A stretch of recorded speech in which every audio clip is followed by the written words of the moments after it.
et démb bi may def recherche ci ñi nga xam ne à l'image du capitaine Touré, à l'image de Bassirou Diomaye Faye, à l'image de Jean-Baptiste Tine, à l'image de Alfousseyni Gaye nga xam ne bi ñu sonalee Sonko di ko bundu xatal y a eu des Sénégalais yoo xam ne dañoo jóg parce que gëm nañ justice, parce que pensé leen, parce que li Mamadou Dia def ñoom pratiquement loolu lañ def. ci laa duggee di def ay recherche bi may def ay recherche après ci laa ci gis ay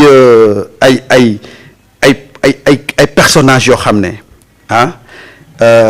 ay personnages yu am solo, ay nit yoo xam ne Kébé war nañ leen réhabiliter, war nañ leen tatagal, war nañ leen rehausser.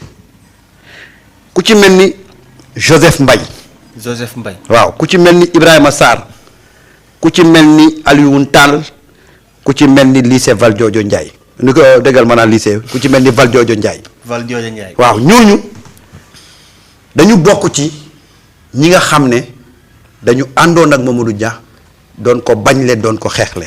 sama benn prof SVT ndeysaan tuddoon na ma ko di Valdiodio. voilà parce que sama cousine yi daan ma ci cooñe ndeysaan. parce que man lu ma mosaan a xalaat rek te muy dëgg ci man dama daan taxaw wax. tout à fait mais gis nga ci biir ñooñu noonu ma wax muy Valdiodio, Joseph Mbaye, Ibrahima Sarr, Alioune Tall, daf ci am benn nit ku ma marqué particulièrement. muy kan ñu koy wax le général Amadou Fall. Le général Amadou Fall, quand j'ai parcouru son histoire, ça m'a un peu renvoyé ci comportement capitaine Touré bi ñuy bundu xataal Ousmane Sonko. Le général Amadou Fall boobu may wax noonu moom d'abord bi crise bi éclaté dafa amoon benn principe bu mu taxawee woon mooy kenn du jël armée bi di ko dugal di ci dugal mbiri politique. te loolu tey boo gisee armée bi nekk loin de la chose politique mën nañ ne général Amadou Fall boobu tey moom moo bokk ci ñi inculquer principe boobu ci biir armée. gis nga général Amadou Fall bi ñu ko gisee proximité am ak Mamadou Dia dañu toog un 12 avril 1963 lañ ko jël destitué ko parce que dañ ne il était proche de Mamadou Dia. moom général Amadou Fall boobu. général Amadou Fall mais yemuñu foofu de dañ ko jël yóbbu ko Gorée jàpp ko pendant 60 jours en résidence surveillée. c'est-à-dire que moom dafa bokk ci dégâts collatéraux yi à cause de sa proximité avec Mamadou Dia ak ay principes yu mu doon def à l'époque. Senghor l'a liquidé parce que gis nga le général Amadou Fall boobu c'est le premier patron de l'armée du Sénégal moom moo nekkoon en fonction depuis l'éclatement de la fédération du Mali le 20 août 1960. Et c'est grâce à lui que d'importantes personnalités seront recrutées dans l'armée. Personnalité bi mën naa ci citer ku mel ni le général Mamadou Seck, chef d'état-major des forces armées, le général Amadou Fall ak ñu bari ñoo xam ne tey ñoom ñoo génnee ci loolu. Mais malheureusement li ko Senghor def ba général Fall bi muy génn àdduna Amadou Fall boobu on n'a pas pu le réhabiliter. Et moi je me demande aujourd'hui fan sax lañ ko denc parce que li ma information yi ma mujjee jot dañ ne ma bitim réew la gaañoo mais des personnages comme ça war nañ leen xool bu fekkee ne dañ leen denc bitim réew ñu indiwaat leen denc leen fii mais ñu réhabiliter leen parce que dañu toll ci période boo xam ne tey baara on a besoin de ces figures emblématiques qui ont marqué l'histoire du Sénégal pour mën leen teg référence ci penc mi wax naa ko. Ce n'est pas Mamadou Dia tout court mais Mamadou Dia dafa amoon ñu mu àndaloon tudd naa ko léegi muy Joseph Mbaye muy Valdiodio Ndiaye muy Ibrahima Sarr muy Alioune Tall ci lii ñu nekk nag pour réhabiliter waat ces personnes emblématiques là moi je pense que il faut ces tur yooyu ñu dem seeti leen xam nan lañ mujjee seen vie xam fan nañ leen denc bu fekkee bitim réew ñu indi ko fii bu fekkee ne tuddee guñ leen ay bërëb yu mag ñu tuddee leen ko. Parce que c'est des gens qui ont marqué l'histoire du Sénégal mais bu ñu waxee tey histoire Mamadou Dia rek bëgg a fàtte ñooñu moi je pense que dinañu fàtte histoire quoi et il faut pas qu'on oublie l'histoire parce que aujourd'hui notre plus grand problème au Sénégal c'est que on oublie l'histoire te oublier histoire boobu tey moo tax ba benn nit mu ngi wër ne c'est l'homme du 23 juin alors que c'est pas l'homme du 23 juin xam nga ki may wax l'homme du 23 juin kay yaakaar naa ni ñëpp ko xam. waaw moo tax moi nee na Poutine ragal la. moom nee na taxaw na fi ni Poutine ragal la. waaw mu ko joxoon mu xeex. waaw moo tax je veux vraiment que ce général là et que s'il y a des gens qui ont des informations sur ce général là. que ñu parce que il faut ñu réhabiliter. effectivement li nga wax ni lu am solo la. personnage yooyu voilà parce que. ñu indiwaat leen wonewaat leen Sénégalais yi parce que moom tey li ko dal yëpp ci carrière am. li ko dal ci carrière am. dafa am ñu mu ko àndal mooy justice bu mu doon défendre principe yu mu doon défendre comme ni ko Mamadou Dia doon défendre. tey xam nga ne capitaine Touré. tey tous les Sénégalais ont envie que capitaine Touré. ñu yëkkati ko ndax taxawaayam. ba ci Alfousseyni Gaye xaw ma fu mu féetee. waaye war naa bokk ci jàmbaar yi ñuy indi.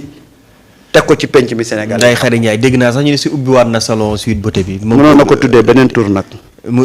def ci photom ci buntam Sénégal 7 laa gis ñu dugal ko site Sénégal 7 laa gis ñu dugal ko ni ubbiwaat na salon bi. merci def ci bunt bi ngan di photo moom Ndeye Khady Ndiaye. merci Ousseynou ñoo ñëpp ay nit lañ yoo xam ni dañu amoon ay principe ñu doon défendre moo tax la leen ci fekk leen ci à l'époque ñoom aussi. merci Ousseynou Thiam nee na ma Ibrahima Sarr a été réhabilité merci Ibrahima Sarr waaw merci beaucoup alors moi c'est vraiment tout au long de tey de émission yi ñuy def nii. vraiment dinaa bëgg ñu waxtaanee nos illustres inconnus.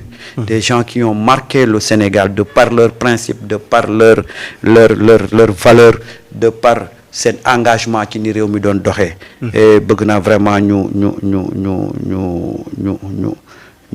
jàpp ci loolu vraiment parce que dañu toll foo xam ne nous avons besoin de références nous avons besoin de ces gens-là pour appuyer wu ci ñoom pour construire ce nouveau type de Sénégal. de Sénégalais parce que nit ki aussi nag booy construire da ngay wut référence waaw comme ni tabaxkat bi buy tabaxee ni muy sukkandikoo ci plan. noonu lañ tey bu ñuy tabax nit. ñu tegal ko ay fu mu war a sukkandiku. fi mu war a sukkandiku mooy ces hommes de valeur là qui ont marqué l'histoire du Sénégal. y a Mamadou Dia y a Valdiodio Ndiaye y a Ibrahima Sarr y a Joseph Mbaye y a général Amadou Fall. y a Cheikh Anta Diop ñooñu défendre Sénégal. ay Blondé Diop. défendre Sénégal moo tax tey ba situation bi ñu nekk ko moo tax tey j'ai commencé sur général Amadou Fall et que je veux des informations pour xam fan la mujjee est-ce que famille ñu ngi fii est-ce que soxnaam mu ngi fii bu fekkee xam naa ne dafa faatu fan lañ ko denc ndax fii la Sénégal ndax bitim réew la bu fekkee ne bitim réew la aussi s'il y a des possibilités et que famille bëggu ko de faire rapatrier tout ça c'est des choses yoo xam ne bon c'est sur la place publique et on aura le temps de réfléchir davantage sur ça loolu daal bëgg naa chaque fois bu ñu defee point de la réaction ñu wut benn temps bu ndaw wut benn figure emblématique ci pays bi consacré ko benn temps bu ndaw daal di avancer tey la xeexal Sénégal am njëriñ ndax ñi fi nekk dañ koo xam te xam naa ne suñu dégloo sama coup de cœur bi danañu jéem a nous avons besoin de reconstruire notre histoire dans le sens vraiment positif du terme waaw ok ñii di leen may sens et puis def leen ay erreurs mooy dañu réussir seen combat bi ñu doon mëne mais malheureusement yàlla tere bu leneen li amoon tamit ni ñu doon tuddee Mamadou Dia doon ko tuddee ñeneen ñi noonu lañ leen doon tuddee mu Ousmane Sonko ak ñi mu àndal. tout à fait heureusement que tey askan bi teel nañu comprendre ànd ak ñoom ci xeex bi nga xam ne ñu ngi ko doon. naa la wax benn affaire de. ñu gën a xeere Ousmane Sonko nekk nañ ci Sénégal défendre la République. défendre le Sénégal ñooñu dañ leen teel a jël étouffé leen. parce que boobu askan bi comme dégguñu woon bu baax a baax li nga xam ne moom mooy seen message. léegi nag ñooñu nag la ñu war a réhabiliter bu ko defee ñu def dans la conscience du Sénégalais.